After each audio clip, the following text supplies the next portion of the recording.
আধুনিক ট্রাইপড কবে থেকে এলো বলতে পারেন? ক্যামেরা ব্যবহারের জন্য ট্রাইপড ব্যবহার করা হয় এবং বহুলভাবে প্রচলিত এই ট্রাইপড। কিন্তু এই আধুনিক ট্রাইপড কবে থেকে এলো এবং কবে থেকে ব্যবহার করা শুরু হলো? আধুনিক, বলিষ্ঠ কিন্তু বহনযোগ্য এই যে ট্রাইপড, সেই ট্রাইপড কেমন থাকে? 3টে পা থাকে এবং তার সঙ্গে ক্যামেরা বসানোর জন্য একটা জায়গা থাকে, একটা ধাতব পাত থাকে, তার মধ্যে ক্যামেরাটা জোড়া থাকে। এই যে এই ট্রাইপড, এটা 1820 সালে শেষের দিকে ক্রোয়েডেনে স্যার ফ্রান্সিস রোনাল্ডস বিক্রির জন্য প্রথম তৈরি করেছিলেন।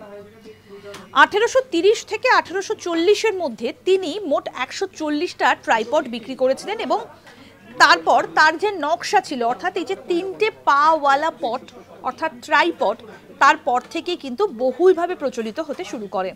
কিন্তু প্রথম ট্রাইপডের বিষয়টা মাথায় এসেছিল যার, তিনি হচ্ছেন স্যার ফ্রান্সিস রোনাল্ডস। দেখতে থাকুন আজ তাক বাংলার ইউটিউব চ্যানেল, সাবস্ক্রাইব করুন।